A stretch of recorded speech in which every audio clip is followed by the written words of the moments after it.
I tried to be a chill boyfriend about my girlfriend's male best friend, but she wants to throw away our anniversary plans to go to a concert with him, and I'm sick of being the third wheel in my own relationship. Posted by you/OK Bandicoot 2349. I, 28M, have been dating my girlfriend, Sarah, 26F, for just over a year now, and while I love her, there's one thing that's been eating at me since the very beginning: her relationship with her male best friend, Jake, 27M.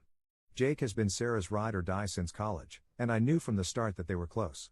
But what I didn't realize was how much it would impact our relationship. I've always tried to be the chill, trusting boyfriend. I don't want to be that guy who's threatened by a platonic friendship. But honestly, it's gotten to the point where I feel like I'm the third wheel in my own relationship. Jake and Sarah are practically inseparable. They hang out multiple times a week, they do dinners, movie nights, spontaneous late-night drives, etc., and I'm usually not even invited. If I try to join, it's awkward, like I'm crashing their private world of inside jokes that I'm not a part of. It stings, but I tried to let it go for the sake of keeping the peace. But then things started to cross a line. Jake texts her constantly, even when we're together on dates. It's not just casual stuff, either. He calls her babe and sweetheart, and when I brought this up to Sarah, she laughed and said it was just their thing and that it didn't mean anything. Apparently, they've been calling each other that for years. But to me, it feels like there's more to it. Who calls their best friend babe when they're in a relationship? Then there was the night I stayed over at her place and woke up at 2 a.m. to find Sarah on FaceTime with Jake. She was giggling like a schoolgirl, whispering so she wouldn't wake me. When I asked her about it the next morning, she brushed it off, saying Jake needed someone to talk to. But what about me? Am I just here as background noise while she stays emotionally tethered to this guy? The breaking point came last weekend. Sarah and I had been planning a special weekend getaway for our 1-year anniversary, something we'd been looking forward to for months. But out of nowhere, Jake invites her to a concert the same weekend. Sarah asked me if we could postpone our anniversary trip so she could go with Jake instead because it's a band they both absolutely love. I was floored. Our anniversary, something we'd been planning for months, could just be rescheduled for Jake? It was like I didn't even matter. I told her that this was too much and asked her to set some clear boundaries with Jake, like no more pet names, no more hanging out one-on-one all the time, and definitely no more prioritizing him over our relationship. She blew up at me, calling me controlling and insecure. She even said, "You knew Jake was part of my life when we started dating. Why are you trying to change me now?" Things got worse when Jake apparently told her that I was being toxic and trying to manipulate her. Sarah is siding with him, saying I'm overreacting and that nothing has ever happened between them. She's now furious with me for giving her an ultimatum, when all I really asked for were some boundaries that would make me feel like I'm her boyfriend, not just a side character in her life with Jake. Now Sarah is giving me the silent treatment, and I'm starting to feel like I've somehow become the jerk in my own relationship. Am I losing my mind here? I'm not asking her to drop Jake completely, just to prioritize us and respect our relationship. But maybe I've been unreasonable. Am I the jerk for asking my girlfriend to set boundaries with her male best friend, or is this friendship way too close for comfort? Top/relevant comments. Commenter. Do everyone a favor and end this thing now. You'll be doing Sarah a favor, she can have Jake. You'll be doing Jake a favor, he can have Sarah. Most of all though, you'll be doing yourself a huge favor, because you can find someone who sees you as her ride or die and someone who is actually loyal to you.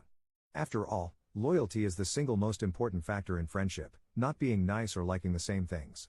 Sarah doesn't believe she needs to be loyal to you. You know how I know? We can only truly know what we believe, versus what we think we believe, by watching how we act. Her actions speak volumes. Update 2 days later. I first want to thank you all for the amazing support you've given me. After reading through the comments and talking to some of you, I made up my mind. I was done being second place in my own relationship, and I was ready to walk away. But what happened next surprised me. Saturday night, Sarah came over to talk. I was prepared to have the breakup conversation, but before I could get a word in, she told me something unexpected. She had canceled the concert plans with Jake. She said that after our last conversation, she realized how serious I was, and it made her think about everything. She told me she had been selfish, that she had taken our relationship for granted. She said she'd told Jake she couldn't go to the concert and instead wanted to spend the weekend with me. No distractions, no third wheels, just us. I was honestly shocked. Part of me didn't believe it. For months, I had been asking her to set boundaries with Jake, and suddenly, she was doing it? It felt surreal, like a last-minute effort to save something that was already broken. But she seemed sincere. She apologized, not just for the concert situation, but for all the time she had ignored my feelings, dismissed my concerns, and prioritized Jake over us.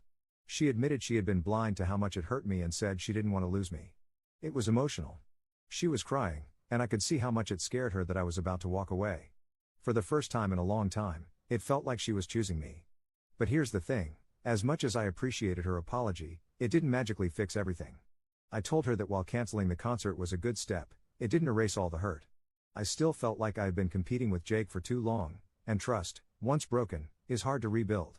We ended up spending the weekend together as planned. We didn't go on the big anniversary trip, but we stayed in, cooked together, and had long conversations about everything: our relationship, Jake, the future. It was a roller coaster of emotions. There were moments where I felt like maybe we could make this work, but also moments where the damage felt too deep to repair. By today, I was emotionally drained. Sarah seemed to think things were heading in the right direction, but I still wasn't sure. I needed space to think. So, I told her we should take a break, give each other some time to reflect and see if this relationship was something we both wanted to fight for. She didn't take it well. She cried again, begged me not to go, said she'd prove to me that she was serious about changing. But I needed to be alone, to clear my head without all the emotional ups and downs. So I left. I haven't spoken to her since. We agreed to give it a couple of weeks before we decide anything, but to be honest, I'm still leaning toward ending things for good. Could she really have set boundaries with Jake after everything? I find it hard to believe. After months of me begging, I feel like I've already checked out of the relationship, and while her efforts are appreciated, I can't shake the feeling that it's too little too late. I'll always care about Sarah, but this whole situation has made me realize how important it is to be with someone who values and respects you from the beginning. Someone who doesn't make you feel like you have to compete for their attention. Should I give her another chance, or should I go through with the breakup? Top/relevant comments. Commenter. Sounds like she found your Reddit to me. Second update 8 months later. Hey Reddit. It's been about 8 months since my last update. Honestly, I didn't plan on ever coming back to this. After everything happened, I kind of just wanted to forget about it. Plus, Sarah eventually found the post, so I stayed quiet. But at this point, I don't care who I piss off. I think I owe you guys the end of the story, plus a lot of you have been asking for an update, so here it is. So, after my last post, we decided to go on a break. We had no contact for 2 weeks, and those 2 weeks messed with my head more than I expected. I didn't know what she was doing, who she was talking to, or where things stood. Eventually, I reached out and told her I wanted to break up. I thought I was ready. She broke down, cried, and begged. Told me she'd cut Jake off for good. Said she'd block him, delete him, whatever it took. She told me she couldn't imagine her life without me and just wanted one more chance. And like an idiot, I gave it to her. Because I still loved her. This was the second person in my life I could say I truly loved. I didn't want to start over with someone new when I'd known her for so long. She wasn't just my partner, she was my best friend. I didn't want to lose what we had. At first, things were okay. She was more present, we spent more time together, and she tried harder. But I wasn't the same. I had this weird feeling in my gut that I couldn't trust her, even if I pretended to. I just couldn't forget everything that happened. And I won't sit here and act like I was perfect either. When she was trying her hardest, I wasn't putting in the same effort. That hurt her. This went on for about 3 months. It started getting better, little by little. I thought we were making progress. I still wasn't all the way in, but I could finally say I saw a future with her. But the thing that really bothered me? Jake. She did stay true to her word and unfollowed him when we first got back together. This was almost 4 months ago. But one day while I was at work, I was scrolling on IG and saw that they had followed each other again. I asked her about it, and she said it didn't mean anything, that they weren't talking. I let it go. Maybe I didn't want to know the truth. Fast forward a few weeks. We were at my place, and she had fallen asleep first. That's when I saw an Instagram notification. I couldn't open it, didn't know her password, and I wasn't about to try and scan her face while she slept. So I ignored it. I couldn't sleep. I was restless. But I told myself I was overthinking, and I wanted to trust her. Fast forward another week. We went on vacation and were staying at a hotel. She asked me to grab something from the car, but the hotel room key was on her phone. So she handed it to me. That's when my insecurities got the best of me, and I snooped while walking to the car. That's when I saw it, DMs from Jake. And honestly, I felt nauseous. Not just old ones. Recent. Some unanswered, but some she did reply to. Messages about how she couldn't stand being apart from him. How it killed her to block him. How she missed talking to him. How she wanted to see him again. And then the part that really broke me, how she had developed feelings for him but was scared to leave me because then it wouldn't be Jake and Op. It would just be Jake. She talked about how she didn't want to lose both of us. She had even seen him behind my back. When she said she was going to the gym, she was going to his place. I came back to the room and didn't say anything. I laid in bed, numb. She eventually got up to take a shower, and while she was in there, she texted me asking if I went through her phone. At first, I lied. But then she said when she opened Instagram, it was still on her DMs with Jake, something she didn't leave open. So I admitted it. I told her I read everything and couldn't believe she lied to me again. Her response was, "You weren't supposed to see that." I completely lost it. She tried playing the victim card, telling me I broke her trust by going through her phone and that I wasn't supposed to read what she told Jake. Like I was the bad guy in this situation. That was it for me. I didn't ask for explanations. I didn't want to hear any more lies. I shut down completely.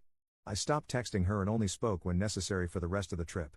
We had driven 6 hours from our hometown to visit some friends, so I couldn't just leave. We acted normal in front of our friends until it was time to go.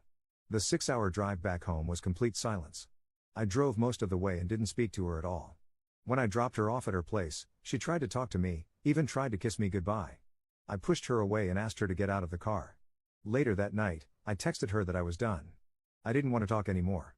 She tried to explain, but at that point, there was nothing left to say. I gave her so many chances and she still chose to lie. Again, I don't know if anything sexual happened between them, and at this point, I don't care anymore. What I do know is I spent too long being second in a relationship where I should have been enough. So yeah, I'm single now. It hurts, obviously. But for the first time in a long time, I feel like I can finally breathe again. Thanks to everyone who gave it to me straight in the comments all those months ago, but also to those who told me to give her another chance. It hurt, but I grew and matured from this. Top/relevant comments. Commenter. You dodged a bullet. Someone who lies that repeatedly and then tries to gaslight you for catching them, you weren't supposed to see that, was never going to change. You wasted way too much energy on someone who was never fully yours to begin with. Ops response. That's exactly what I keep telling myself. I wasted so much time and energy. I'm just glad I ended it sooner rather than later.